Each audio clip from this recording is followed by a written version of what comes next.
Hello again. Today is Thursday, May the 12th. We're reading in 4 different places in the Bible today. We are now in the book of 2 Samuel. So we're in 2 Samuel 1 and 2. We're also in 1 Chronicles 11. We're reading Psalm 96 and 106 and reading Acts chapter 21. Feels like a lot, but it's going to fly by for us today. As we're starting 2 Samuel in the Old Testament, this transition from Saul to David is finally complete. Saul, at the end of 1 Samuel, lost his life. In fact, at the end of 1 Samuel, Saul was in battle, and he called on his armor bearer to take his life there, and the armor bearer did so, ran him through with a sword, it says. Well, in 2 Samuel 1, the armor bearer comes to David and tells him, here's the crown, this is what I did. And David is outraged that this armor bearer would raise his hand against the Lord's anointed, even though Saul had so rejected God as king and done his own thing. He was still the anointed. God had still chosen him, and God had still worked in him and through him. And so David has the armor bearer put to death. And then David begins to sing a lament.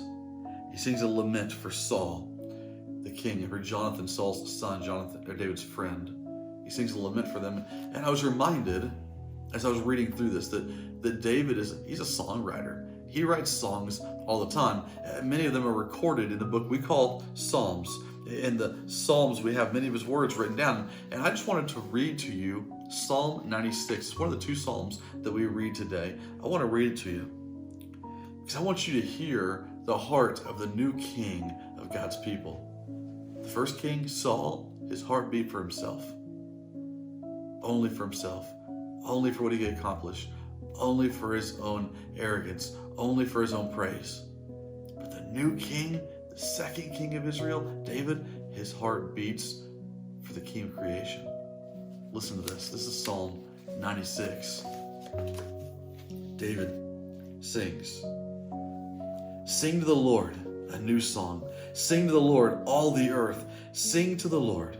Praise his name. Proclaim his salvation day after day. Declare his glory among the nations, his marvelous deeds among all people. For great is the Lord and most worthy of praise. He is to be feared above all gods. For all the gods of the nations are idols, but the Lord made the heavens. Splendor and majesty are before him. Strength and glory are in his sanctuary. Ascribe to the Lord, all you families of nations. Ascribe to the Lord glory and strength. Ascribe to the Lord the glory due his name. Bring an offering and come into his courts.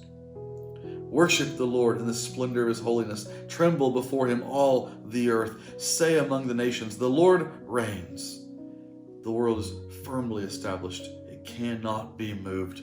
He will judge the peoples with equity. And let the heavens rejoice. Let the earth be glad. Let the sea resound and all that is in it. Let the fields be jubilant and everything in them. Let all the trees of the forest sing for joy. Let all the creation rejoice before the Lord, for he comes to judge the earth. He will judge the world in righteousness and the people in his faithfulness. When we finish this video, I want you to take a minute, read those words a little slower to yourself, and you contemplate the difference in the heart of a man that beats for himself and the heart of a man that beats for God. We know David was not perfect. We know that.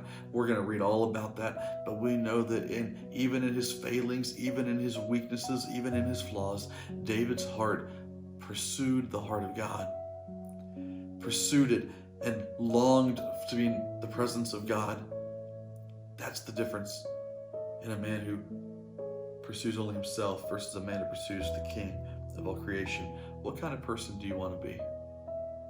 Today, let your words speak the song of your heart.